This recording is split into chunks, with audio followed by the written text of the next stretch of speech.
আসসালামু আলাইকুম প্রিয় শিক্ষার্থীবৃন্দ, আশা করি সকলে খুবই ভালো আছো। ইউকে কোচিং কর্তৃক আয়োজিত নবম দশম শ্রেণী কেমিস্ট্রি বইয়ের চ্যাপ্টার 6 এর ধারাবাহিক পর্ব সম্পূর্ণ ক্লাসটিতে আমি তোমাদের সাথে আছি। আমি জিসান আহমেদ।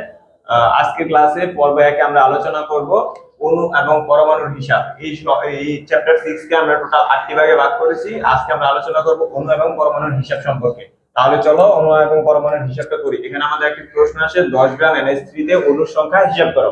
তাহলে 10 গ্রামের ভিতরে অণুর সংখ্যা কতগুলো আছে এগুলা হিসাব করতে হলে অণু বা পরমাণু যেভাবে হিসাব করি আমাদের করতে হবে কি, টোটাল প্রথমে যে যৌগটা বা যৌগটা দেওয়া থাকবে, আমাদের এই যে যৌগটা আছে এটার আণবিক ভর নির্ণয় করতে হবে। তাহলে আণবিক ভর কিভাবে নির্ণয় করে আমরা পূর্ববর্তী ক্লাসগুলোতে এগুলো আলোচনা করে আসছি। এততে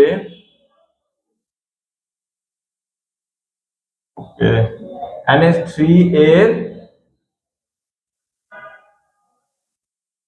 আণবিক ভর, নাইট্রোজেনের আণবিক ভর কত? 14। পারমাণবিক ভর হলো 14 আর হাইড্রোজেনের 1, সাথে 3 আছে, এই কারণে 3 দিয়ে গুণ করতে হয়। তাহলে 14 প্লাস 3 ইকুয়াল টু 17। ওকে, এখানে যে 17 আসছে এই 17 দ্বারা আমি এখানে আরেকটা জিনিস লিখতে পারি, সেটা হচ্ছে 1 মোল। এখন এই জিনিসটা কোথা থেকে আসলো, এটাকে আমি লিখতে পারি এত গ্রাম। আচ্ছা, NH3 এর আণবিক ভরকে আমরা গ্রামে পরিণত কিভাবে করব? এখানে আণবিক ভর যেটা বের হবে ওটাকে গ্রাম লিখতে পারি। আর এবং এখানে এখানে 17 আছে দেখে 17 এরকম না। এখন আমাদের মৌল যদি চেঞ্জ হয় তাহলে এখানে মানগুলো চেঞ্জ হবে। অবশ্যই যেই মানটাই হবে ওই মানটাই সমান সমান আমরা 1 মোল লিখতে পারি। এখানে এতটুকু একটা বোঝার জিনিস, যেটা হচ্ছে এখানে যত গ্রাম থাকবে ওই গ্রাম সমান সমান আমি কি লিখতে পারি? 1 মোল। আর আমরা এখান থেকে যেহেতু কি বলছে, অণুর সংখ্যা হিসাব করতে বলছে, তাহলে আমরা এই 1 মোল সমান সমান আরেকটা জিনিস জানি, 6.023 ইনটু 10 টু দি পাওয়ার 23টি অণু। 23টি অণু, এতটুকু আমাদের মুখস্থ থাকতে হবে। একটু আবার বলছি, এখানে প্রথমে আমরা আণবিক ভর বের করব। আণবিক ভর বের করার পর ওই আণবিক ভর সমান সমান আমরা লিখতে পারি 1 মোল। আর 1 মোল দ্বারা লিখতে পারি 6 যদি অণু সংখ্যা যেহেতু বের করতে বলছে এই কারণে আমরা অণুটা ব্যবহার করছি। এখানে আরেকটা জিনিস আছে, সেটা হলো লিটার। 1 মোল সমান সমান 22.4 লিটার। এখানে দুইটা নতুন জিনিস শিখতে পারলাম, দুইটা না, টোটাল হচ্ছে এই যে এখানে যে অংশটুকু, এই অংশটুকুর কথা বলছি। এখন আবার বলছি আমি প্রথম থেকে, যে আমরা প্রথম কি করব, যে মৌলটা দেওয়া থাকবে সেটা, যে যৌগটা দেওয়া থাকবে সেই যৌগটার আণবিক ভর নির্ণয় করব। ওকে, নির্ণয় করা শেষ। এখন যে আণবিক ভর, এই আণবিক ভর সমান সমান এখানে যত মান হোক, মানের আমাদের কোনো সমস্যা নেই, যতই হোক ওইটা সমান সমান 1 মোল লিখতে পারি। আর 1 মোল লেখার পর এই দুটো জিনিস লিখতে পারি, যেহেতু আমাদের মুখস্থ মানে এই দুইটা। 1 মোল মানে এইটাও, 1 মোল মানে এইটাও। মানে অণুর সংখ্যা যদি বলে তাহলে আমরা এটা ব্যবহার করব, আর যদি লিটার বলে তাহলে এটা। এখানে আমাদের বলছে অণুর সংখ্যা, তাহলে আমরা এটা ব্যবহার করব। কথা ক্লিয়ার? তাহলে আমি এতটুকু মুছে দিই, এটা দরকার নাই। 22.4 লিটার, এটা যদি আমাদের লিটার বের করতে বলতো তাহলে আমরা ওইটা ব্যবহার করতাম। যেটা আমাকে বলছে হচ্ছে অণুর সংখ্যা, তাহলে আমি এটাই সমান সমান লিখতে পারি 6 এই মানটা মুখস্থ রাখতে হবে, 6.023 ইনটু 10 টু দি পাওয়ার 23 টি অণু। ওকে, তাহলে এখন আমাদের কি করতে হবে? অণুর সংখ্যা হিসাব করতে বলছে। আচ্ছা, আমাদের 17 গ্রাম এটা সমান সমান যদি এটা হয় তাহলে আমি কি এটা লিখতে পারি যে 17 গ্রাম সমান সমান এতটি অণু। অণুর সংখ্যা যেহেতু বের করতে বলছে তাহলে ডান পাশে রাখতে হবে না? ওকে, তাহলে 17 গ্রাম সমান সমান কি এতটি অণু লেখা যায়, যেহেতু আমরা দুটো ইকুয়াল দিছি। ওকে, তাহলে আমরা লিখি 17 গ্রাম, 17 গ্রাম NH3 তে অণুর সংখ্যা,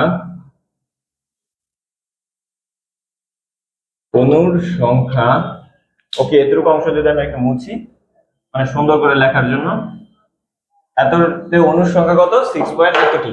এই কথাটাকে আমি লিখতে পারি, এটা সমান সমান যেহেতু এটা, তাহলে লিখতে পারি 17 গ্রাম 17 গ্রাম NH3 তে অণুর সংখ্যা কত? 6.023 ইনটু 10 টু দি পাওয়ার 23টি। ওকে, এতটুকু যদি লিখি। এখন এখানে দেখেন আমাদের প্রশ্নে একটা মান দেওয়া আছে। কত দেওয়া আছে? প্রশ্নে দেওয়া আছে 10 গ্রাম। আমাদের বলছে 17 গ্রামে আছে এতগুলা, কিন্তু আমাকে বলছে 10 গ্রামে কতটুকু আছে এটা বের করতে। আমার মান আছে হচ্ছে 17 গ্রামে থাকে এতগুলো, কিন্তু আমাকে প্রশ্ন বলে দিছে 10 গ্রামে কত। তাহলে ঐকিক নিয়ম করবো, আর কোনো কথা নেই। ঐকিক নিয়ম যদি করি তাহলে এখানে 10 গ্রাম দেই, 10 গ্রাম NH3 তে অণুর সংখ্যা equal to 6.023 into 10 to the power 23 into 10 divided by 17 17টি। এতটুকু কি কথা ক্লিয়ার? ওকে, এখানে কি কথা ক্লিয়ার? এই যে এখানে যে কাজটা করছে এটা তো সবাই স্বাভাবিক, মানে আমরা যেহেতু ক্লাস 10 9 10 এ ক্লাস করাচ্ছি, অবশ্যই এতটুকু ধারণা তো আমাদের সকলেই থাকা উচিত, তাই না? এখানে কিভাবে কাজ হয়েছে এটা যদি অবশ্যই এটা মানে ফার্স্টে মাঝখানে একটা 1 আছে, ওই 1টা তো লেখার প্রয়োজন নাই, কারণ আমরা এখন ক্লাস 9 10 এ পড়ি, আমরা এগুলো অবশ্যই জানি ভালোভাবে। ওকে, যাই হোক, এখানে হচ্ছে 17 গ্রামে থাকবে অনুসংখ্যা এতগুলো, কিন্তু আমাকে 10 গ্রাম কেন বলছি? এখানে আমার প্রশ্নে দেওয়া আছে 10 গ্রাম, যদি প্রশ্নে 5 গ্রাম থাকতো আমি এখানে 5 গ্রাম নেটটা বের করতাম। 10 গ্রামে অনুসংখ্যা। এখন কি করবা সবাই? ক্যালকুলেশন করবা, আর কিছু না। এখানে ক্যালকুলেশন করার পর যে মানটা আসবে সেটাই হবে আমাদের প্রাপ্ত ফলাফল বা অ্যান্সার। কথা ক্লিয়ার? এটা খুব ইজি, এটা সবাই এটা কি করবা? সবাই কমপ্লিট করে অবশ্যই কমেন্ট বক্সে এসে জানিয়ে দিবা অ্যান্সার কত হয়েছে। এখানে মার্ক দিলাম, তাহলে আমি প্রশ্নের যদি নাম্বার দিয়ে দিই, এটা হলো 1 নাম্বার, 1 নাম্বার কোশ্চেন, তাহলে 1 নাম্বার কোশ্চেনের অ্যান্সারটা সবাই জানাবো। ওকে, ঠিক আছে। তাহলে আমরা আজকে কি পর্ব 1 এ জানতে পারলাম অণু এবং পরমাণুর যে হিসাবগুলো আছে, এটা অণু আর পরমাণু। এখন পরমাণুগুলো কি হবে? পরমাণুগুলো প্রায় সেম, পুরো সবগুলো কিছু সেম হবে, শুধুমাত্র যখন পরমাণু যে কোনো একটা পরমাণু সম্পর্কে বলবে তখন ওই পরমাণুটা ধরে করতে হবে। এখন পরমাণু কি? পরমাণু কি? পদার্থের ক্ষুদ্রতম কণাকে পরমাণু বলা হয় না? আর অণু কি? এক বা একাধিক পরমাণুর সমন্বয়ে ও অণু গঠিত হয়। ওকে, তাহলে আমাদের আজকের এই ক্লাসটি এই পর্ব 1 আজকে এখানে আমাদের শেষ। অণু এবং পরমাণুর হিসাবগুলো আমরা দেখলাম, এখানে অ্যানসারগুলো সবাই জানাবে, আর আমরা পরবর্তী ক্লাসে শতকরা সংযুক্তি সম্পর্কে জানব। গত ক্লাসে জেনেছি আমরা অণু এবং পরমাণুর হিসাব, এখন আমরা জানবো শতকরা সংযুক্তি। আজকে আমরা জানতে পারবো হচ্ছে শতকরা সংযুক্তি সম্পর্কে। তাহলে চলো শুরু করা যাক। শতকরা সংযুক্তি জিনিসটা কি? সম্পূর্ণ নতুন একটা টাইপ, কিন্তু খুবই ইজি। সম্পূর্ণ নতুন হইলেও আমাদের কাছে খুবই ইজি লাগবে। শতকরা পরিমাণ মানে মেন কথা হচ্ছে শতকরা বলতে বোঝাচ্ছি যে কোনো একটা যৌগ থাকবে সেটা শতকরা, প্রত্যেকটি এলিমেন্টস বা প্রত্যেকটি মৌল শতকরা ভাবে বের করতে হবে। তাহলে আমরা বের করি একটা एग्जांपल হিসেবে, যদি আমরা নেই গ্লুকোজ।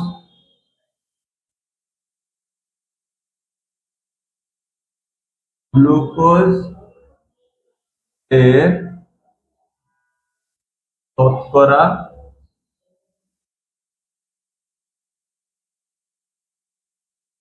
সংযুক্তি নির্ণয় করো। আচ্ছা, গ্লুকোজের শতকরা সংযুক্তি কিভাবে নির্ণয় করব? এখন আমাদের একটা জিনিসই সমস্যা, এখানে তো আমাদের গ্লুকোজ দেওয়া আছে, এই গ্লুকোজের কি সংকেত আমরা জানি? হ্যাঁ, অবশ্যই এই অধ্যায় জানতে হলে, এই অধ্যায়গুলো পড়তে হলে আমাদের এইসব সংকেতগুলো জেনে আসতে হবে, যেহেতু আমাদের চ্যাপ্টার 6 আস্তে আস্তে কি বলতেছে, আমাদের পড়ালেখা একটু কঠিনের ভিতরে যাচ্ছে। তাহলে আমাদের আর প্রথম থেকে খুব ইজিলি ছিল, এখন হালকা হালকা একটু আমাদের জিনিসপত্র জানতে হবে। এখন গ্লুকোজের সংকেত হচ্ছে কি? এখানে আমি লিখছি গ্লুকোজের সংকেত C6H12O6, এটা হচ্ছে আমাদের গ্লুকোজ। কথা কি ক্লিয়ার? এটা হচ্ছে আমাদের গ্লুকোজ। তাহলে গ্লুকোজের শতকরা সংযুক্তি কিভাবে বের করব? সেম আগের মতো আমি এখানে কি করব? C6H12O6 এর আণবিক ভর বের করে নিতে হবে। কি করতে হবে? শতকরা সংযুক্তি করার জন্য আণবিক ভরও বের করতে হবে। আণবিক ভর এখন কিভাবে বের করব? কার্বন কত? কার্বনের পারমাণবিক সংখ্যা 12, 12 into 6 প্লাস হাইড্রোজেনের 1 into 12, কি কারণে 12? নিচে 12 আছে। ওকে, প্লাস অক্সিজেনের কত? 16 এবং নিচে আছে 6, তাহলে এখানে 6 দিয়ে মাল্টিপ্লাই করব। ওকে, এখন আমরা এখানে হিসাব করে বের করতে হবে যে টোটাল কত হয়েছে। তাহলে আমরা করি 12 into 6 equal to 72, 72 plus 12 into 1 equal to 12, 16 into 6 96। তাহলে সবগুলো যোগ করি, কত আসে? 72 plus 12 plus 96, 180। কত আসছে? 180 আসছে। আচ্ছা, টোটাল কত আসলো? 180। এখন আমাদের কথা হচ্ছে এই যে 180 আসছে, এখানে টোটাল আমাকে বলছে শতকরা সংযুক্তি বলতে কি বোঝায়, এই জিনিসটা আগে বুঝাই। শতকরা মানে 100%, এটা দূর বুঝছি, কিন্তু শতকরা সংযুক্তি, সংযুক্তি বলতে বোঝায় এখানে টোটাল এলিমেন্ট কয়টা আছে। যে কোনো যৌগ দেওয়া থাকবে ওইটার ভিতরে যে কয়টা মানে মৌল থাকবে, মানে অনেকগুলো মৌল, একাধিক মৌল, মানে কি বলে দুই বা ততোধিক মৌল সমন্বয়ে তো আমাদের যৌগ গঠিত হয়, তাই না? এই যৌগগুলো গঠন করার ক্ষেত্রে এখানে টোটাল কয়টি মৌল আছে? এই যে গ্লুকোজ যৌগের ক্ষেত্রে কার্বন আছে, হাইড্রোজেন আছে, অক্সিজেন আছে, এই তিনটা শতকরা পরিমাণ কত, এই নরমাল বিষয়টা বের করতে হবে। এই তিনটা যে আছে এখানের ভিতরে শতকরা কতটুকু আছে এটা কিভাবে বের করব? আর আমরা যদি এগুলো মুছে, ওকে, তাহলে এইটুকু সবাই কি তোলা হয়েছে? ওকে, তাহলে আমরা পরবর্তীতে ধাপে যাই।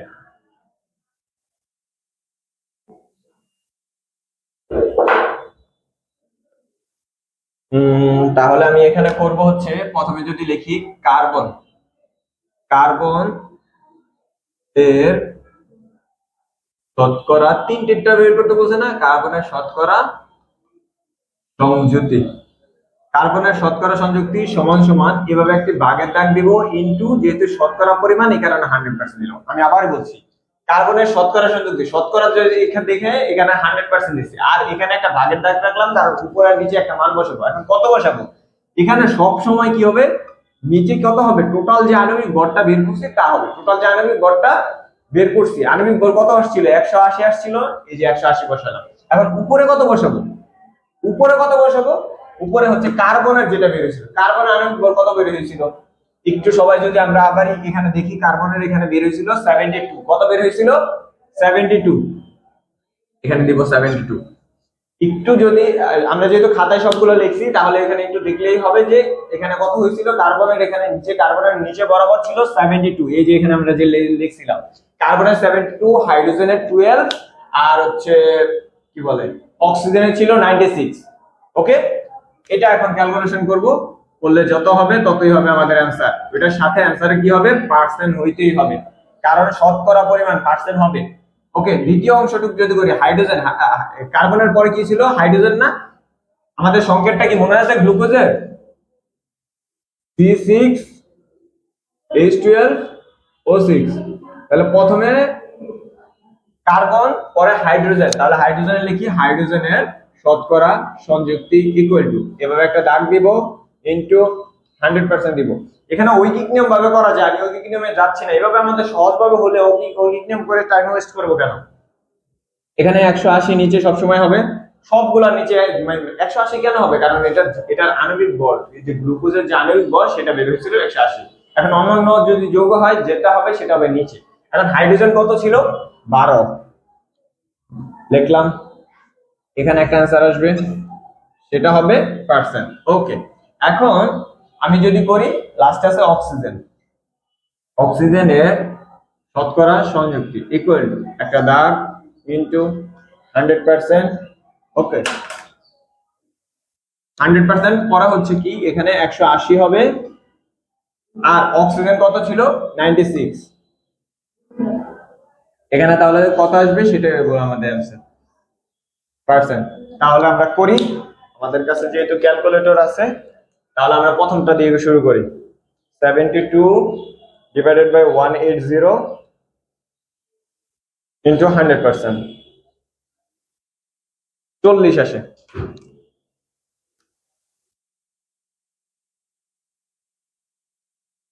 তাহলে আমাদের আসছে হচ্ছে এটা 72 ডিভাইডেড বাই 180 ইনটু 100, তাহলে আসলো হচ্ছে 40%। ওকে, এবার আমরা যদি দ্বিতীয়টা করি 120, সরি 12 ডিভাইডেড বাই 180 ইনটু 100, তাহলে আমাদের অ্যান্সার আসলো 6.67%। আচ্ছা, পার্সেন্ট আমরা একটু ভিতরে দিই তাহলে সুন্দর হবে। ওকে, এখন লাস্টেরটা যদি করি, first bracket 96 divided by 180 first bracket close into 100%, 100 দিলে কত আসে, 53.33। আচ্ছা, একটু লিখি সুন্দর করে, 33%। ওকে, এই যে তিনটা আসছে না, এই তিনটার সময় এখন আমি বুঝবো কিভাবে আমার অঙ্ক হয়েছে নাকি হয়নি, এটাই হচ্ছে আমাদের শতকরা সংযুক্তি। এখন নিচে শুধু আমরা লিখবো কি, অতএব নির্ণেয় গ্লুকোজের কার্বনের শতকরা পরিমাণ 40%, হাইড্রোজেনের শতকরা পরিমাণ 6.67% এবং অক্সিজেনের শতকরা পরিমাণ 53.33%। এটা লিখে দিলে আমাদের অ্যান্সার শেষ। এটাই হলো আমাদের শতকরা সংযুক্তি। এখন শতকরা সংযুক্তি যে আমাদের হইছে নাকি হয় না এটা কিভাবে বের করব? শতকরা মানে কি 100% না? ওকে, এই বক্সের যে তিনটা অ্যান্সার বের হয়েছে এই তিনটা সমষ্টি যদি 99.999 এরকম হয় বা 100% হয় তাহলে আমাদের অঙ্ক ঠিক আছে। আমরা তাহলে আবার ক্যালকুলেশন করে দেখি। এত প্লাস 6.67 প্লাস 40, এই যে আমাদের টোটাল 100% চলে আসছে। ডাইরেক্ট কি চলে আসবে? 100%। আপনারা ক্যালকুলেটর দিয়ে দেখতে পারেন এই তিনটা যোগফল হয় 99.99 আসবে বা 100% চলে আসবে। যদি আসে তাহলে আমাদের অঙ্ক ঠিক আছে, আর যদি একটু বেশি ব্যতিক্রম হয়ে যায় তাহলে আমাদের অঙ্কটা সমস্যা আছে, আমাদের আবার এই ক্যালকুলেশনটা ঠিক করে করতে হবে। তাহলে কি আমরা আজকে এই ক্লাসটা বুঝতে পেরেছি শতকরা সংযুক্তি কিভাবে বের করতে হয়? খুব ইজি নিয়মে শতকরা সংযুক্তি বের করা যায়, যা আমি এখানে দেখাইছি। ঐকিক নিয়মে করা লাগবে না, ঐকিক নিয়মে করলে হয়তো একটু টাইম যেতে পারে, কিন্তু আমাদের এইভাবে করলে আমাদের ইজিলি ভাবে হয়ে যাচ্ছে। নিচে বসাবো টোটাল আণবিক ভর আর উপরে বসাবো যেটা লিখতেছি সেটার ওই যে আণবিক ভরটা বের হয়েছে ওইটা। কথা ক্লিয়ার? ওকে, আজকের ক্লাসে আমরা জানবো গণমাত্রা সম্পর্কে যেই ম্যাথগুলো আছে ওগুলা, এবং গণমাত্রার সূত্র এবং গণমাত্রার প্রয়োগ, যে গণমাত্রার ম্যাথগুলো কিভাবে করতে হয় এবং এই থেকে আমরা কিভাবে অ্যান্সার করতে পারি। ওকে, এবং আজকে যদি গণমাত্রা সংক্রান্ত যেহেতু ম্যাথ, এখানে একটা কোশ্চেন দেওয়া আছে, কোশ্চেনে যাওয়ার আগে আমাদের আজকে গণমাত্রার যেই সূত্রটা আছে সেটা জানতে হবে। গণমাত্রার সূত্রটা হচ্ছে S equal to W into 1000 divided by mv। ওকে, এখন এখানে S দ্বারা বোঝানো হচ্ছে গণমাত্রা, S দ্বারা বোঝানো হচ্ছে গণমাত্রা। ওকে, W দ্বারা বোঝানো হচ্ছে বস্তুটির ভর, আর ক্যাপিটাল M দ্বারা বোঝানো হচ্ছে আণবিক ভর। আণবিক ভর আমরা যে কোনো মৌলের আণবিক ভর বের করতে পারি কিভাবে? পারমাণবিক ভরের সমষ্টি হচ্ছে আণবিক ভর। ওকে, আর V মানে ভলিউম, ভলিউমের অর্থ হচ্ছে আয়তন। ওকে, তাহলে আমরা এখান থেকে একটা সূত্র পেলাম যার গণমাত্রার সূত্র S equal to W into 1000 divided by mv। ওকে, এই সূত্রটা দিয়ে আমাদের এই ম্যাথগুলো করা যাবে। কিভাবে করা যাবে তা আমরা এখন দেখব। ওকে, এখন এখানে যদি আমরা একটু প্রশ্নটা দেখি, 9 গ্রাম হাইড্রোক্লোরিক অ্যাসিড দ্বারা 1 লিটার দ্রবণ প্রস্তুত করলে দ্রবণের ঘনমাত্রা নির্ণয় করো। এখানে আমাদের 9 গ্রাম দেওয়া আছে, এটা হচ্ছে গ্রাম, হচ্ছে W এর মান। ওকে, এখানে একটা মৌল দেওয়া আছে, সরি যৌগ দেওয়া আছে যেটা হলো হাইড্রোক্লোরিক অ্যাসিড, যেটাকে আমরা আচ্ছা, এই যৌগটা থেকে আমরা যে আণবিক ভরটা পাবো সেটা হলো ক্যাপিটাল M, আর হচ্ছে এই যে এখানে 1 লিটার দেওয়া আছে এটা হচ্ছে ভলিউম। আমাদের বের করতে হবে কি, আমি এখানে সূত্রটা একটু লিখে রাখি যাতে আপনাদের বুঝতে সুবিধা হয়। W into 1000 divided by mv। ওকে, এই সূত্রটার এখানে আমাদের সবকিছু দেওয়া আছে না, W দেওয়া আছে, M দেওয়া আছে, V দেওয়া আছে, 1000 তো এখানে আছে, শুধু S এর মান নির্ণয় করব। তাহলে আমরা এখানে লিখি যে দেওয়া আছে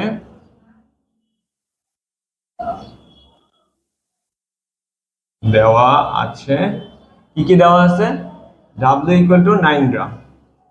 ওকে, এবং capital M equal to hydrochloric acid, যেটাকে আমরা যদি ভাঙি 1 প্লাস ক্লোরিনের 35.5 পারমাণবিক ভর, তাহলে হলো 36.5। ওকে, এবার ভলিউম কত দেওয়া আছে? 1 লিটার, কিন্তু আমাদের এখানে গ্রামে আছে, তাহলে আমি এখানে লিটার নিতে পারি না। আমাদের কি করতে হবে, এককগুলা এখানে যদি গ্রাম থাকে তাহলে এখানে মিলিলিটার, এখানে যদি কেজি থাকে তাহলে এটাকে লিটার। এখন আমরা কোনটা চেঞ্জ করব? এটাও চেঞ্জ করতে পারি, এটাও চেঞ্জ করতে পারি। ওকে, আমরা এখন কি করি, এটাকে চেঞ্জ করি। 1 লিটার মানে হচ্ছে 1000 মিলিলিটার। কথা কি আমি বুঝাইতে পারছি? আমি বুঝাতে চাচ্ছি হচ্ছে এখানে যে গ্রাম, এখানে যদি গ্রাম থাকে তাহলে এখানে মিলিলিটার, আর যদি এখানে কেজি থাকে তাহলে এখানে হবে লিটার। কথা ক্লিয়ার? ওকে, তাহলে আমরা শুধুমাত্র সূত্রের এখানে মানগুলো বসাই। যে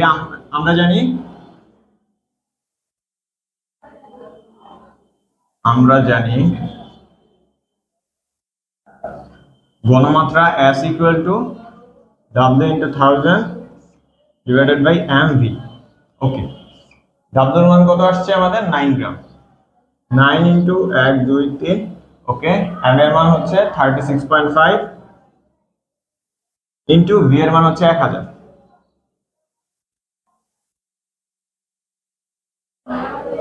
ওকে, এখান থেকে আমরা এই 1000 আর নিচের 1000 কাটাকাটি করতে পারি, তাহলে 9/36.5 দিলে আমাদের অ্যান্সার চলে আসে। কত আসে এখানে? 9/36.5। ওকে, আমাদের অ্যান্সার আসছে হচ্ছে অ্যান্সার 0.25 আর ঘনমাত্রার একক হচ্ছে মোল। এভাবেও মোল লেখা যায়, ক্যাপিটাল এম দ্বারাও মোল লেখা যায়, বা এভাবেও লেখা যায় MOL, এভাবে লিখতে পারি। যার যেভাবে ইচ্ছা সেভাবে লিখতে পারে, কোনো সমস্যা নেই। কথা বুঝাতে পারছি? এটাই আমাদের অ্যান্সার। খুব ইজি ম্যাথ, আর হচ্ছে এটা খুব ক্রিটিক্যাল কিছু না। কিন্তু এখানে করার আগে আচ্ছা, এগুলো জানার পরে ঘনমাত্রা বের করার পর আমাদের আরো 3টা জিনিস জানতে হবে। ঘনমাত্রা এতটুকু ক্লিয়ার? ওকে, এতটুকু যদি ক্লিয়ার হয় তাহলে আমি আরেকটা জিনিস দেখাই। সেটা হচ্ছে আমাদের 3টা টার্ম জানা থাকতে হবে। প্রথম হচ্ছে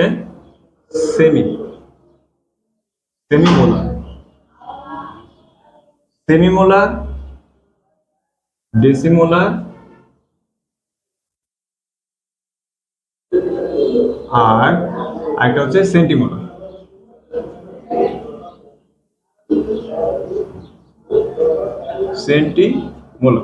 ওকে, এই 3টার মান আমাদের কি পুরোটা মুখস্থ করতে হবে? না, মুখস্থ কিছু না, আমরা যেভাবে মনে রাখতে পারি। আচ্ছা, কোনো কিছু সেমি বলতে কি বোঝায়? সেমি বলতে বোঝায় হাফ, মানে অর্ধেক। এখন মোলার হচ্ছে 1, এখানে আগে চাইলে আমি আরেকটা জিনিস লিখতে পারি, সেটা হলো মোলার মানে 1। আর যেহেতু সেমি মানে অর্ধেক, ওই মোলারের অর্ধেক সেমি মোলারের অর্ধেক মানে কত? 1-এর অর্ধেক কত? হাফ মানে 0.5। আমাদের মুখস্থ করার কিছু নাই, আমরা শুধু আমাদের চিন্তা দ্বারা মনে রাখবো কিভাবে। সেমি মানে হচ্ছে সেমি মানে অর্ধেক, আর হচ্ছে মোলার অর্থ মোল, 1 মোলের অর্ধেক মানে 0.5। ডেসিমোলার 0.1 মোল, 0.1 মোল। আর সেন্টি, একটু এদিকে দেখলে সেন্টি বানানোর ভিতরে তিনটা অক্ষরের সমন্বয়ে গঠিত হয়েছে না সেন্টি, এই কারণে হবে 0.01। এটা একান্তই আমার কথা। এখানে আপনারা যদি বলেন যে কি বলে ডাইরেক্ট মুখস্থ রাখবেন, তাও রাখতে পারেন, কিন্তু আমার কথা হচ্ছে এইভাবে যেহেতু মনে রাখা পসিবল, তাহলে আমরা কেন ঘুরায় পেঁচা মনে রাখবো? কথা ক্লিয়ার? আর যদি ডাইরেক্ট মুখস্থ করতে চান, ইচ্ছা আপনাদের। ওকে, তাহলে সেমি, ডেসি আর সেন্টি, এই 3টা বলতে এই মানগুলো যদি আমাদের এই কথাগুলো লেখা থাকে, যেমন ডেসি লেখা থাকলে আমি বলতে পারবো 0.1। কথা ক্লিয়ার? এখন এটা দ্বারা যদি আমি এটাকে চেঞ্জ করে যদি আমি লিখি এখানে, তাহলে লিখতে পারবো হচ্ছে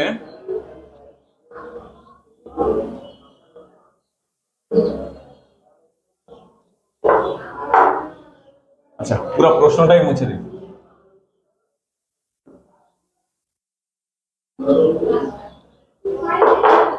এখানে আমি লিখতে পারি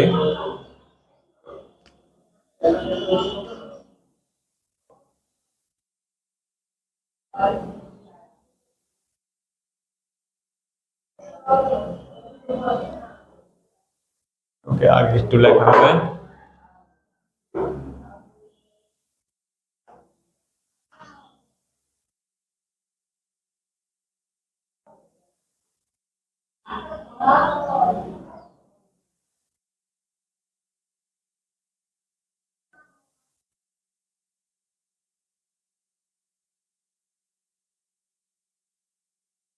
$250 মিলিলিটার সোডিয়াম ক্লোরাইডের সেমিমোলার দ্রবণ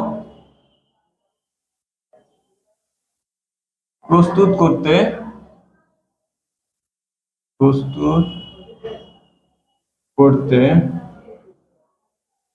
কত গ্রাম দ্রব্য প্রয়োজন হবে? ওকে, এখানে প্রশ্নটা কি বলছি? 250 মিলিলিটার সোডিয়াম ক্লোরাইড এর সেমিমোলার দ্রবণ প্রস্তুত করতে কত গ্রাম দ্রব্য প্রয়োজন হবে, মানে হচ্ছে এখানে কি বের করতে বলছে আমাদের। আগে এখানে বুঝতে হবে যে কি বের করতে বলছে। এখানে আমাদের কি দেওয়া আছে? এটা অবশ্যই ভি, যেহেতু মিলিলিটারে আছে। আর এখান থেকে আমি পাইছি হচ্ছে এম। আর এই যে সেমিমোলার, একটু আগে আমি এখানে যে লিখছিলাম, এটা সেমিমোলার, এখানে বলতে কি এস এর মান দেওয়া আছে না? তাহলে এখানে নেই কি, এই যে পুরো সূত্রটা লেখা আছে এখানে আমাদের শুধুমাত্র ডাব্লিউ এর মানটা নেই। তাহলে এই ডাব্লিউ এর মানটা বের করতে হবে। কিভাবে বের করব? পুরো ইজি, আমরা শুধু ক্যালকুলেশন করব আর কিচ্ছু না। এখানে আমি লিখি যে দেওয়া আছে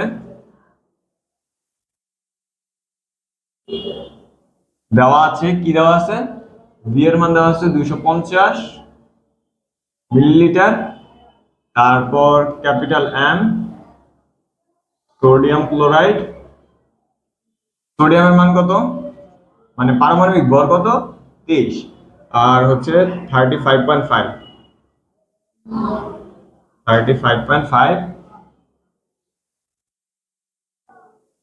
ওকে। এখানে একটা মান আসবে, পরে ক্যালকুলেশন করছি।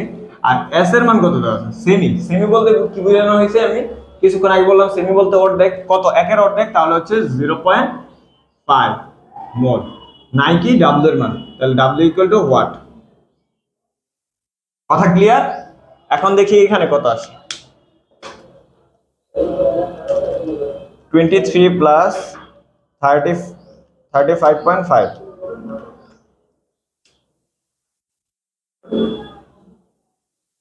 58.5 ওকে।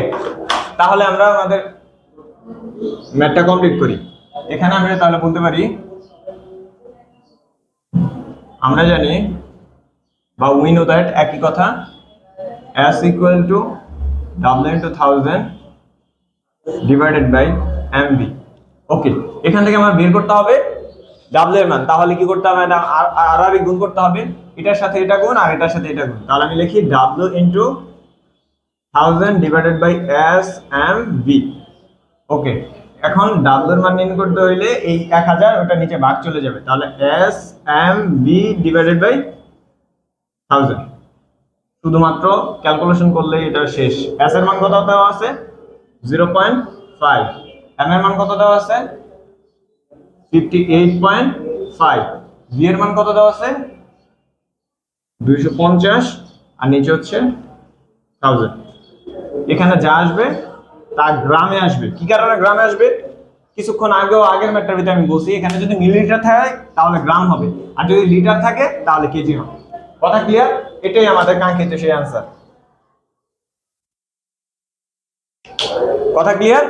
ওকে, তাহলে আশা করি গণমাত্রা সম্পর্কে কোন এরকম টাইপের যেই কোনো ম্যাথ আসুক আমরা এই সূত্র দিয়ে সমাধান করতে পারবো। এছাড়া আমরা হচ্ছে এই ম্যাথে আরো তিনটা জিনিস শিখলাম, সেটা হচ্ছে সেমিমোলার, ডেসিমোলার এবং সেন্টিমোলার। এই তিনটা ইজিলি পারা মানে মনে থাকার কথা। আজকের ক্লাসে আমরা জানবো হলো স্থূল সংকেত এবং শতকরা সংযুক্তি সম্পর্কে। স্থূল সংকেত এবং আণবিক সংকেত। স্থূল সংকেত এবং আণবিক সংকেতটা কিভাবে বের করব, স্থূল সংকেত এবং আণবিক সংকেত এই দুটো আমরা একসাথে শিখবো, আর নিচে হচ্ছে লিমিটিং বিক্রিয়ক এবং প্রত্যাশিত উৎপাদ, এই দুটো একসাথে শিখবো। ওকে, ফার্স্টে আমরা কি করি, স্থূল সংকেত এবং আণবিক সংকেতটা বের করার চেষ্টা করি। এখন স্থূল সংকেত আর আণবিক সংকেত কিভাবে বের করা, স্থূল সংকেত বের করার পরবর্তীতে আমরা আণবিক সংকেত বের করতে পারি। তাহলে আমাদের আগে ফার্স্টে কি বের করতেই হবে, যদি আমাদের আণবিক সংকেত বের করতে বলে তাহলে আমাদের অবশ্যই স্থূল সংকেত বের করতে হবে। তাহলে স্থূল সংকেত বের করার পর পরবর্তীতে আমরা আণবিক সংকেতে যাব। স্থূল সংকেত থেকে আণবিক সংকেত বের করার জন্য এক ধরনের ইকুয়েশন আছে, সেটাও দেখাবো, কিন্তু আমরা ফার্স্টে আগে কি করি, স্থূল সংকেতটা বের করি। ওকে, স্থূল সংকেত বের করার জন্য আমি এখানে একটা প্রশ্ন লিখেছি, যেটা হলো সালফিউরিক অ্যাসিডের হাইড্রোজেন এবং অক্সিজেনের শতকরা সংযুক্তি যথাক্রমে 2.04% এবং 65.31%।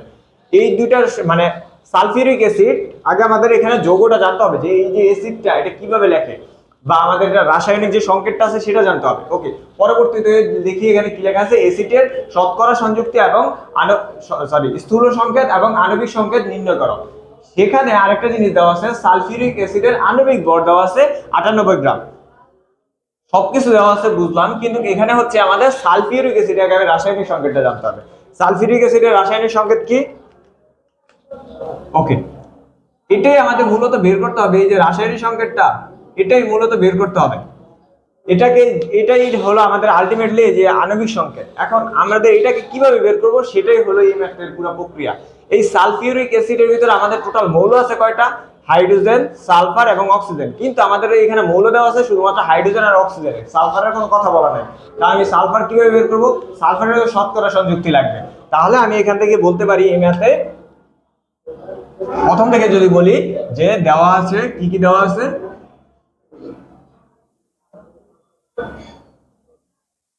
হাইড্রোজেনের শতকরা সংযুক্তি কত দেওয়া আছে 2.04%, অক্সিজেনের দেওয়া আছে 65.31%। তাহলে এখানে সালফারেরটা কত হবে? আমাদের যেহেতু এখানে পার্সেন্টের কথা হচ্ছে তাহলে টোটাল আমি মৌলটাকে কত ধরে নিয়েছি 100। টোটাল মৌলটার টোটাল যে যৌগটা আছে সালফিউরিক অ্যাসিড এটাকে টোটাল আমি কত পরিমাণ ধরে নিয়েছি 100 পরিমাণ। 100 থেকে আমার দুইটা দেওয়া আছে, 3 নাম্বারটা কিভাবে বের করব? তাহলে 100% থেকে আমি যদি বাকি দুইটার সমষ্টিকে বাদ দিয়ে দিই তাহলে হয়ে যায় না, মানে 2.04 প্লাস 65.31 এই দুইটা যদি বিয়োগ করে দেই তাহলেই তো আমাদের যে অ্যানসারটা সেটাই হলো সালফারের। কিভাবে? আমাদের টোটাল হচ্ছে যত অংশ থাকে ওই অংশটাকে টোটাল অংশ হলো 100, এখন এই দুই অংশটা দেওয়া আছে, তৃতীয় অংশ কিভাবে বের করব? এই দুটো যোগ করে 100 থেকে বিয়োগ করে দিলে অনায়াসে বের হয়ে যাবে। তাহলে আমরা এটা করি, এটা কত আসে আমাদের 2.04 প্লাস 65.31, ওকে, মাইনাস 100 মাইনাস অ্যান্সার 32.65। তাহলে সালফার আসছে 32.65%। কথা কি ক্লিয়ার? এখন আমরা এই অঙ্কটা আমাদের এতটুকু পর্যন্ত ঠিক আছে কি না নাই তা আমরা বুঝতে পারবো যদি এই তিনটার সমষ্টি 100% বা 99.99% হয়। আমরা একটু করে দেখতে পারি, এইটা মানে হাইড্রোজেন, অক্সিজেন এবং সালফার তিনটা মিলে 100% হইতে হবে বা 99.99% হইতে হবে। 2.04 প্লাস 65.31 প্লাস 62.65, এই যে টোটাল আমাদের 100 চলে আসছে।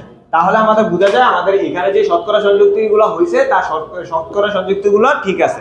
এবার শতকরা সংযুক্তি বের করার পর আমাদের এখানে ম্যাথের ভিতরে কি করতে হবে, প্রত্যেকটার জন্য প্রত্যেকটার যে শতকরা সংযুক্তি আছে এই প্রত্যেকটা মৌলের শতকরা সংযুক্তিকে তার নিজস্ব যে পারমাণবিক ভর আছে সেগুলো দিয়ে ভাগ দিতে হবে।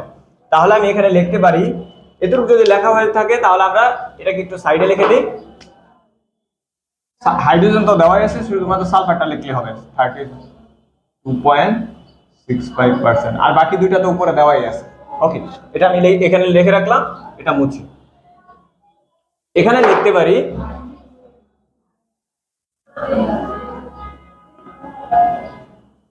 প্রত্যেকটি মৌলের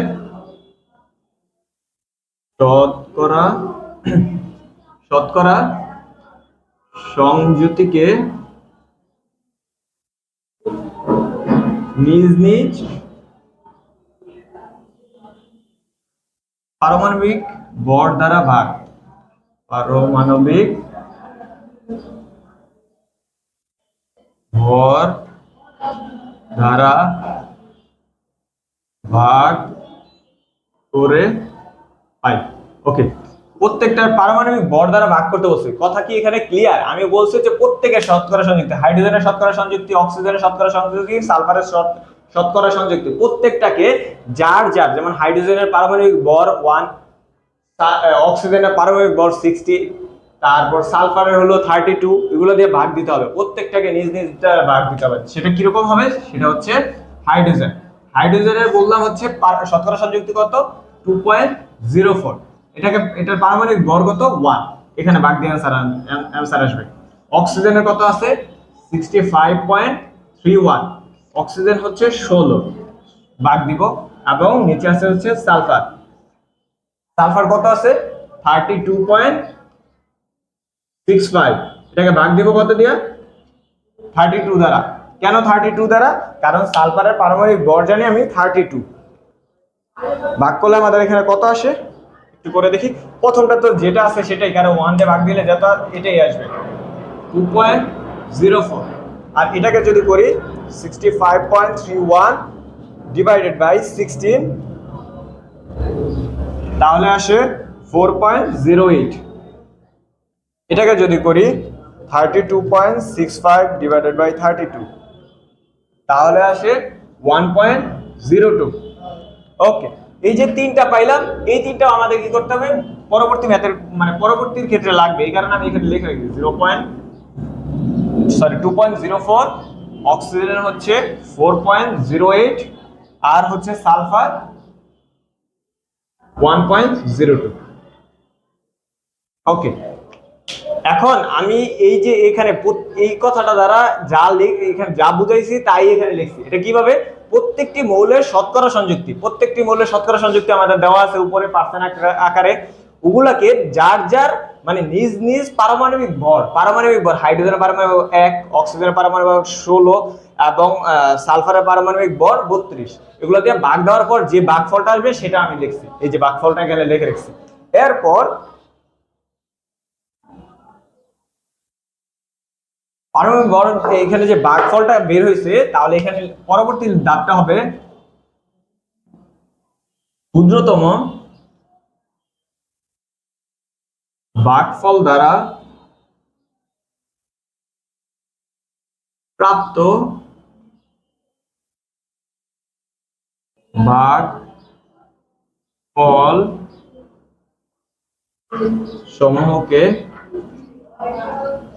ভাগফল সমূহকে ভাগ করে পাই।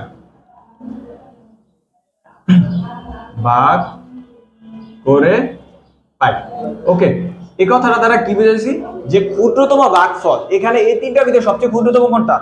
এই তিনটা থেকে সবচেয়ে ক্ষুদ্রতম হলো আমাদের সালফার যেটা 1.02, এটা সবচেয়ে ক্ষুদ্রতম না তিনটার থেকে?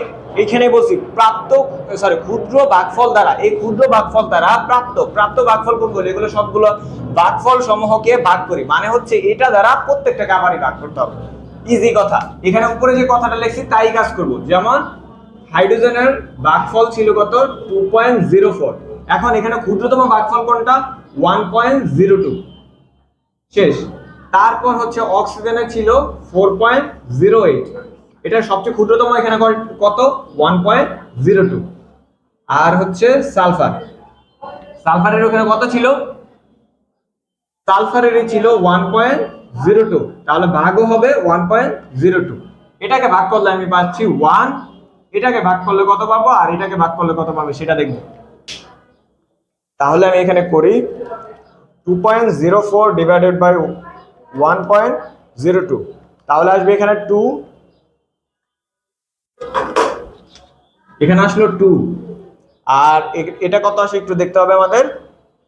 4.08 ডিভাইডেড বাই 1.02 ইকুয়াল টু 4, কত আসবে? 4।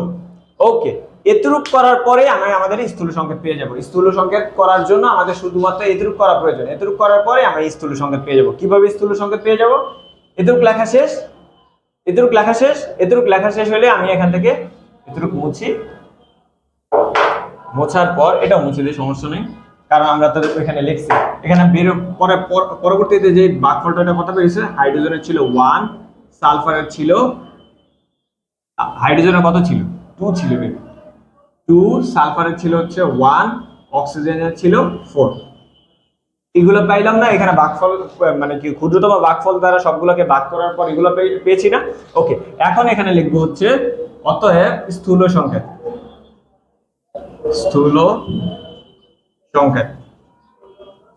সংকেত সমান সমান আমাদের যে মৌলগুলো আছে, যেমন আমি প্রথমে ছিলাম হাইড্রোজেন, লিখবো হাইড্রোজেন কত আছে এখানে? হাইড্রোজেনের এখানে 2, তাহলে এখানে হবে 2।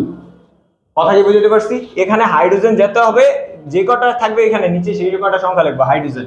এবার লিখবো সালফারের নিচে আছে 1, অক্সিজেন আছে 4, কিন্তু এই 1 লেখার কোনো আমাদের প্রয়োজন আছে নাই, এই কারণে লিখবো H2 শুধু S এবং O4। এই হলো আমাদের সালফিউরিক অ্যাসিডের স্থূল সংকেত। কিন্তু এখানে কথা আছে একটা, এখানে তো আমাদের এখনই চলে আসছে এটা, আমাদের তো বের করতে বলছিল এই যে আণবিক সংকেতটা, কিন্তু আমাদের তো এখানে কি হয়ে গেছে? স্থূল সংকেতের এখানে বের হয়ে গেছে পুরো আণবিক সংকেতটার মতো, আমাদের যে রাসায়নিক সংকেতটা আছে সেটা বের হয়ে গেছে। কিন্তু আমাদের অন্য যেই কি বলে মৌলগুলো, যৌগগুলো থাকবে ওগুলোর ভিতরে এখানে যে মিলতে হবে তা কিন্তু না, কিন্তু আণবিক সংকেতে গিয়ে আমাদের যে রাসায়নিক কি বলে সংকেতটা আছে সেটা মিলে যাবে। এখানে সবসময় মিলবে এরকম না, আর মিলতেও পারে নাও মিলতে পারে, কিন্তু আণবিক সংকেতে গিয়ে সব সময় আমাদের রাসায়নিক বন্ধন যেটা আমরা জানি বা রাসায়নিক সংকেত যেটা জানি সেটার সাথে মিলে যাবে। কথা ক্লিয়ার? ওকে, এতটুকু যদি হয়ে থাকে তাহলে আমাদের স্থূল সংকেত বের করা হয়ে গেছে। এখন আমরা কি করব? আণবিক সংকেত বের করব। আণবিক সংকেত বের করা, এরপর থেকে আণবিক সংকেত বের করতে হয়। তাহলে আমি এগুলো মুছে দিই সব। স্থূল সংকেত শেষ, এখানে একটা ওকে স্থূল সংকেত শেষ। এবার আমার করতে হবে কি আণবিক সংকেত। আণবিক সংকেতের জন্য আমাদের এই যে নিচের লাইনটা দেওয়া সালফিউরিক অ্যাসিডের আণবিক ভর কত 98 গ্রাম, এটা জানা দরকার। ওকে, এই সংকেতটা আমাদের তাহলে মনে থাকবে, এটা তো আর ওটা সেম। ওকে, এবার কি করব, এখানে একটা সমীকরণ আছে যেটাকে বলতে পারি, এখানে আমরা জানি সমীকরণটা লিখি, আমরা জানি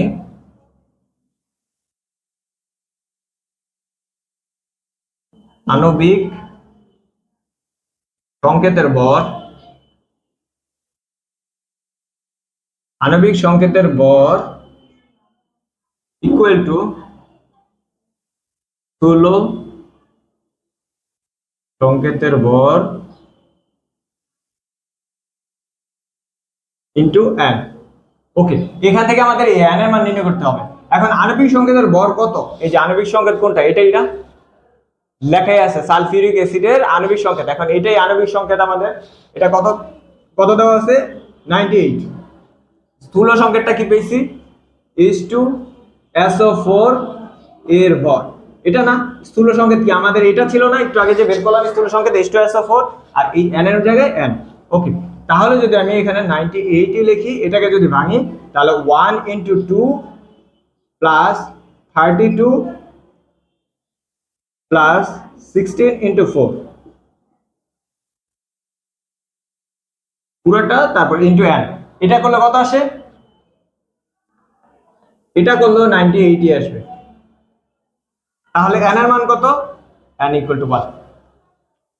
এতটুকু বুঝাইতে পারছি আমি। এটা হচ্ছে একটা মানে আমাদের স্থূল সংকেত বের করার পর আণবিক সংকেত বের করতে হয়। আণবিক সংকেত বের করার আগে আমাদের এখান থেকে এই n এর মানটা নির্ণয় করতে হয়। এটা একটা সূত্র যে আণবিক ভর, আণবিক সংকেতের ভর ইকুয়াল টু স্থূল সংকেতের ভর ইনটু n। এটা দিয়ে আমরা এখান থেকে n এর মান নির্ণয় করব। পরবর্তীতে আরেকটা ইকুয়েশন আছে, সেখানে শুধু ভর হবে না, শুধু হবে আণবিক সংকেত ইকুয়াল টু স্থূল সংকেত ইনটু n। আগে এতটুকু করি আমরা, তারপর ওটা দেখব। এতটুকু ক্লিয়ার সবার কাছে? ওকে, তাহলে আমরা বাকি অংশটুকু করি। এখানে n এর মান কত পাইলাম 1, এখানে লিখে রাখি n = 1। তাহলে এতটুকু পুরোটা মুছে দিলেই হবে। আর এখান থেকে শুধু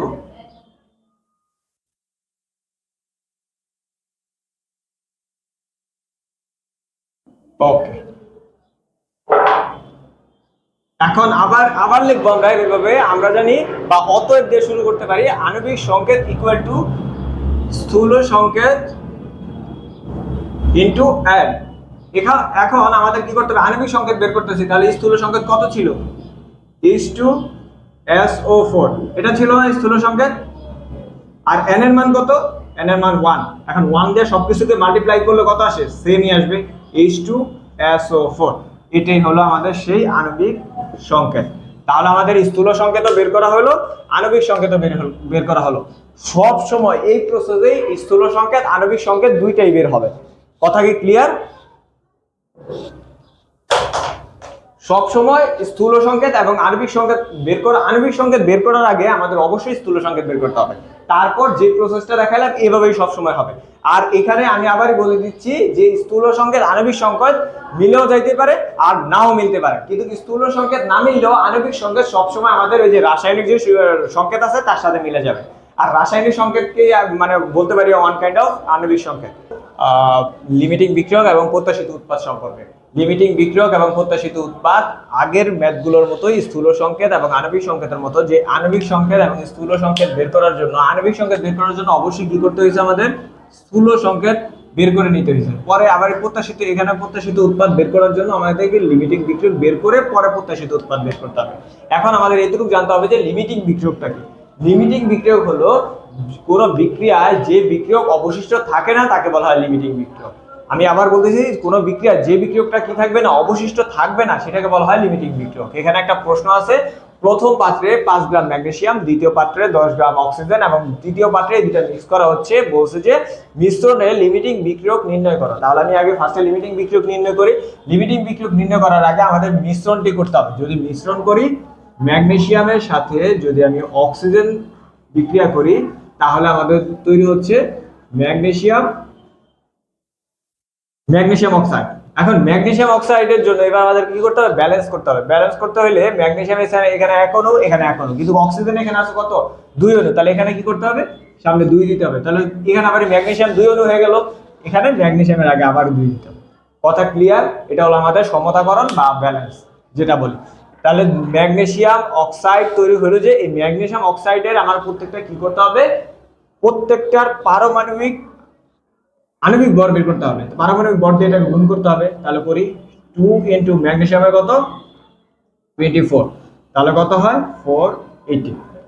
অক্সিজেনের কত আছে 16 ইনটু এখানে 2 আছে, এখানে 2 কত হয় 32।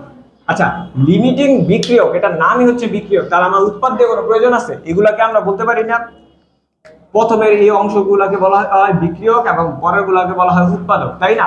আমার দরকার হচ্ছে এখানে নামই আছে লিমিটিং বিক্রিয়ক, তাহলে আমাদের উৎপাদের আপাতত কোনো প্রয়োজন আছে না? আপাতত কোনো প্রয়োজন নাই, শুধুমাত্র আমাদের বিক্রিয়ক নিয়ে কাজ করলেই হবে।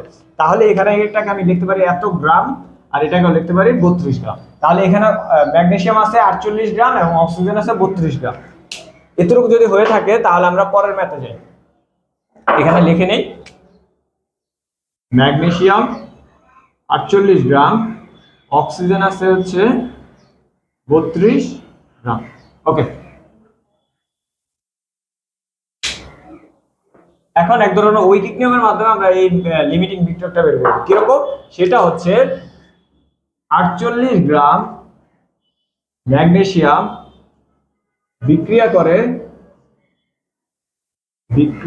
করে কত গ্রাম অক্সিজেনের সাথে? 32 গ্রাম অক্সিজেনের সাথে। 32 গ্রাম অক্সিজেনের সাথে, এটাকে আমি লিখতে পারি। এখানে যা হয়েছে তাই, ওই বিক্রিয়ার ভিতরে ছিল না প্রথম ম্যাগনেসিয়াম 48 গ্রাম এবং অক্সিজেন যোগ করার ফলে ওর মধ্যে উৎপাদ হয়েছে, তাহলে আমি এখানে লিখছি হচ্ছে উৎপাদের দরকার নেই, আমাদের উৎপাদ তৈরি করার দরকার নেই, উৎপাদকের দরকার নেই, আমার দরকার হলো বিক্রিয়ক। বিক্রিয়ক কি করছে? 48 গ্রাম ম্যাগনেসিয়াম বিক্রিয়া করে 32 গ্রাম অক্সিজেনের সাথে। এখন আমাদের এখানে দেখতে হবে ম্যাগনেসিয়ামটা পাত্রে কত দেওয়া আছে, 5 গ্রাম। কত দেওয়া আছে? 5 গ্রাম। 5 গ্রাম ম্যাগনেসিয়াম বিক্রিয়া করে 32 ইনটু 5 ডিভাইডেড বাই 48 গ্রাম অক্সিজেনের সাথে, তাই না? অক্সিজেনের সাথে। তাহলে এখানে যদি করি, এটা ক্যালকুলেশন করলে কত আসে? এটা কিভাবে হয়েছে আশা করি জানার কথা সবার। এখন এখানে 32 ইনটু 5 ডিভাইডেড বাই 48, 3.33 3.33 গ্রাম। 3.33 গ্রাম এটা কি আসছে? অক্সিজেন আসছে। তাহলে আমি এখানে লিখতে হবে অতএব অক্সিজেন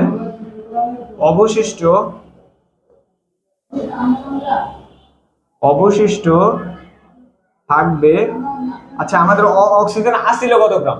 10 গ্রাম ছিল না? 10 গ্রাম ছিল। এখন আমাদের খরচ হয়েছে কত? 3.33 গ্রাম। এখন আমাদের কাছে অবশিষ্ট কতটুকু আছে বের করি। 10 মাইনাস অ্যান্সার ইকুয়াল টু 6.67 গ্রাম। এখন এটা কি আছে নাকি শেষ হয়ে গেছে? আমাদের কাছে ছিল 10 গ্রাম, এখনো 3 গ্রাম খরচ হয়েছে, আছে 6 গ্রাম। তাহলে কি এটা লিমিটিং বিক্রিয়ক? আমি বলছি লিমিটিং বিক্রিয়ক সেই বিক্রিয়ক যেটা বিক্রিয়ায় অংশগ্রহণ মানে থাকে না, বিক্রিয়া হলেও এটা শেষ হয়ে যায়। এটা শেষ হয়ে যায় বুঝবো কিভাবে? এখানে যদি মাইনাস আছে, এখানে তো মাইনাস আসে না, প্লাস আসছে, তাহলে এটা অবশ্যই আছে। এটা তাহলে অক্সিজেন লিমিটিং বিক্রিয়ক না। তাহলে আমি আবারই কি করতে হবে? এতটুকু দাদা বুঝতে পারলাম যে এটা লিমিটিং বিক্রিয়ক না। তাহলে আমি এবার কি করবো? ম্যাগনেসিয়াম কই পাশে রাখবো, অক্সিজেন কি পাশে রাখবো। তাহলে করি,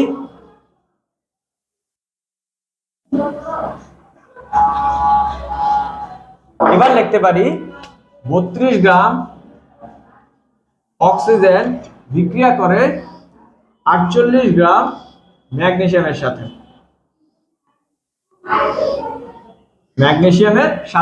এখন আমাদের দেখতে হবে অক্সিজেন কত গ্রাম আছে? আছে 10 গ্রাম।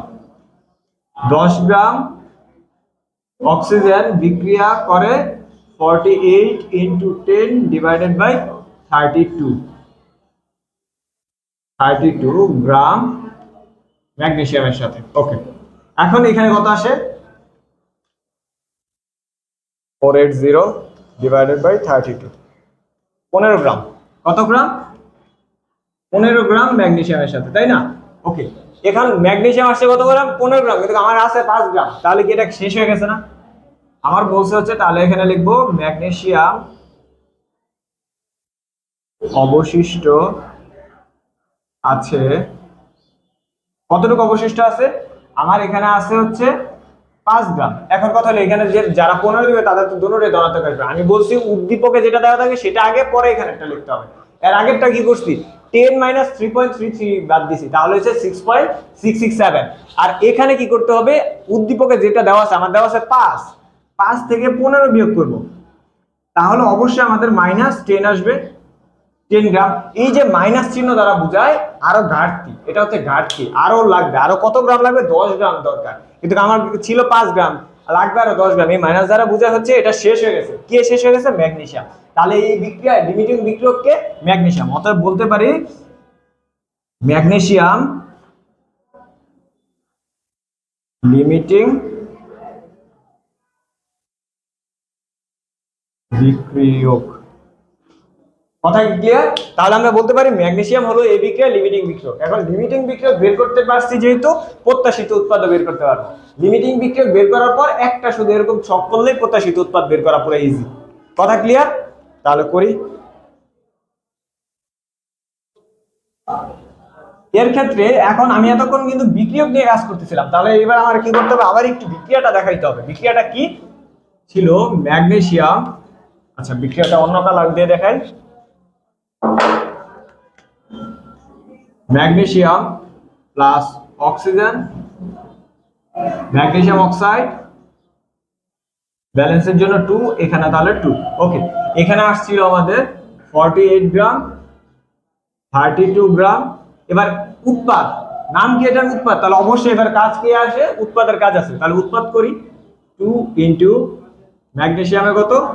24 প্লাস 16, 16 দুগুণা কত? 32, সরি 8 দুগুণা 16, তাহলে হচ্ছে এখানে কত আসে? 2 ইন্টু 24 প্লাস 16 ইকুয়াল টু 80, 80 গ্রাম লিখতে পারি আমি এটাকে। হ্যাঁ 80 গ্রাম হয়েছে। যদি 80 গ্রাম হয়, এবার আমার বলছে উৎপাদ নিয়ে কাজ। এখন উৎপাদ এখানে আছে তো তিনটা, একটা অক্সিজেন, তারপর ম্যাগনেসিয়াম অক্সিজেন, তারপর ম্যাগনেসিয়াম অক্সাইড। উৎপাদ আছে, বিক্রিয়ক দুইটা, কিন্তু কথা হচ্ছে এখানে আছে লিমিটিং বিক্রিয়ক নিয়ে কাজ হবে। এই কারণে আমি বলছি লিমিটিং বিক্রিয়কের সাথে প্রত্যাশিত উৎপাদের কাজ আছে। আমরা এখন কি করব, যেটা লিমিটিং বিক্রিয়ক হয়েছে সেটা থেকে কত গ্রাম আমাদের ম্যাগনেসিয়াম অক্সাইড উৎপন্ন হয় তা বের করব। সেটা দ্বারাই আমি বুঝতে পারবো এখানে কত গ্রাম প্রত্যাশিত উৎপাদ পাওয়া যাবে। বলছে না কত গ্রাম প্রত্যাশিত উৎপাদ পাওয়া যাবে, সেটার জন্য আমাকে করতে হবে কি, ম্যাগনেসিয়াম অক্সাইড যত পরিমাণ আছে, কারণ এটা শেষ হয়ে যাবে, এটা শেষ হওয়ার আগ পর্যন্ত আমাদের কতটুকু উৎপাদে পরিণত হলো, এটা বলতে বোঝানো হচ্ছে যে লিমিটিং বিক্রিয়ক সে তাড়াতাড়ি শেষ হয়ে যায়। এখন এটা শেষ হওয়ার আগ পর্যন্ত আমাদের কতটুকু উৎপাদ তৈরি করে গেল সেটা বের করতে বলতেছে।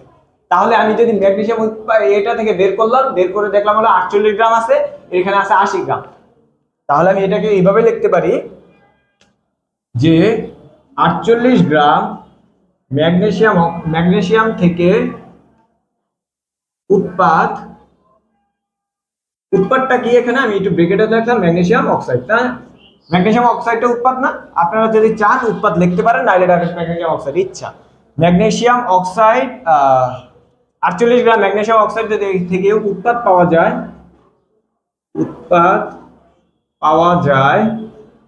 কত গ্রাম? উৎপাদ পাওয়া যায় 80 গ্রাম। কত গ্রাম পাওয়া যায়? 80 গ্রাম। কিন্তু এখন ম্যাগনেসিয়াম তো আমাদের উদ্দীপকে 48 গ্রাম নাই, কত গ্রাম আছে? 5 গ্রাম। তাহলে লিখবো এখানে 5 গ্রাম। শেষ, আমাদের অঙ্ক শেষ। পাওয়া যায় 80 into 5 divided by 48 gram. Okay, 80 into 5 divided by 48 equal to 8.33 gram. এটাই আমাদের সেই প্রত্যাশিত উৎপাদ। পুরো ইজি। আমাদের আগে লিমিটিং বিক্রিয়ক বের করতে হবে। লিমিটিং বিক্রিয়কের ভিতরে শুধুমাত্র বিক্রিয়ক নিয়ে কাজ হয়, আর প্রত্যাশিত উৎপাদের ভিতরে উৎপাদ নিয়ে কাজ হয়।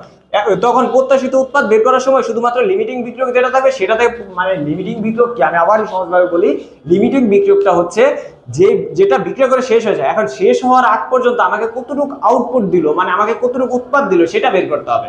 এখন এটা দিয়ে বের করতে হলে, কারণ এটা শেষ হওয়ার আগ পর্যন্ত বের করতে হবে, শেষ হওয়ার আগ পর্যন্ত প্রথমে ছিল 48 গ্রাম থেকে উৎপন্ন হয় 80 গ্রাম, কিন্তু আমার তো 48 গ্রাম দেওয়া নেই, যে উদ্দীপকে দেওয়া আছে 5 গ্রাম, তাহলে 5 গ্রাম থেকে কতটুকু, 5 গ্রাম থেকে 8.33 গ্রাম প্রত্যাশিত উৎপাদ পাওয়া যায়।